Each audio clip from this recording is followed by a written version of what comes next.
Tu veux monter un PC gamer et tu souhaiterais savoir le choix entre un air cooling et un water cooling. Quel est le refroidisseur qui sera adéquat pour bien refroidir ton CPU? Dans cette vidéo, on en parle.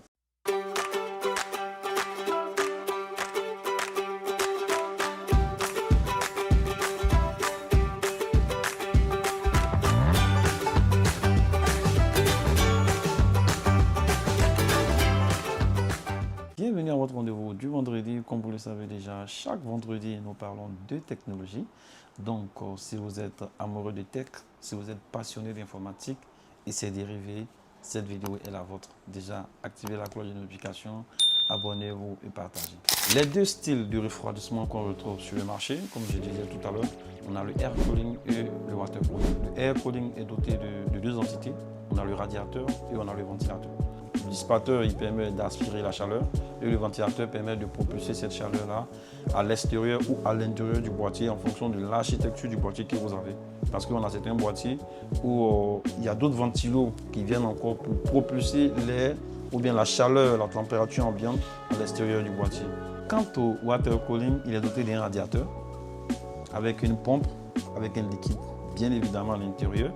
Et on a des ventilos qui viennent s'embarquer sur le radiateur pour pouvoir propulser cette chaleur-là à l'extérieur du boîtier. Le water cooling, il est vraiment beau, élégant, très beau dans un boîtier.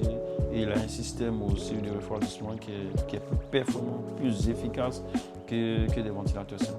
Mais attention, son déploiement est très complexe, il est plus cher, beaucoup plus fragile que le air cooling. Donc, si tu joues et tu fais de temps en temps de la bureautique, tu vas peut-être sur YouTube, tu traînes un peu, tu streams un peu, tu n'as vraiment pas besoin d'un water cooling, tu peux te permettre avec un air cooling, ça fait carrément l'affaire. C'est moins cher, déploiement facile et puis ça tue pendant des années. Le water cooling, lui, il devient très intéressant quand vous faites du gaming intensif ou si vous faites des rendus 3D. Vous faites aussi tout ce qui est simulation de vol. Ou si vous faites aussi de l'overclocking, ou si vous aimez tout ce qui est fun RGB, vous aimez des boîtiers avec beaucoup de ventilos dedans. Voilà, le water cooling est vraiment l'idéal.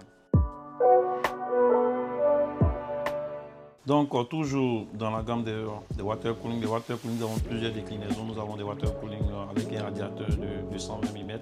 On a aussi des 240, on a aussi des 360. Donc,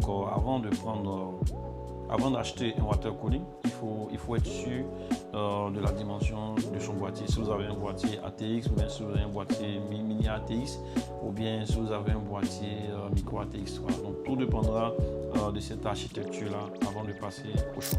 In fine, ce qu'on retient dans cette vidéo, c'est que si vous faites des travaux de performance, voilà, avec des processeurs qui sont vraiment très gourmands en ressources, qui demandent beaucoup de refroidissement avant de pouvoir décoller, ou bien si vous faites aussi des rendus 3D, voilà, vous n'avez pas le choix. Vous devez tout de suite choisir un water cooling en fonction de la dimension de votre boîtier, tout ça comme je l'avais dit tantôt.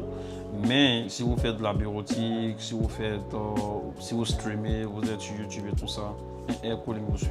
Si vous jouez aussi des jeux qui ne sont pas trop poussés, choisissez juste un bon air cooling. Nous sommes à la fin de notre vidéo. Si vous avez aimé cette capsule, n'oubliez pas, abonnez-vous, partagez. Et nous vous donnons rendez-vous le vendredi prochain à la même heure. Merci et bye bye.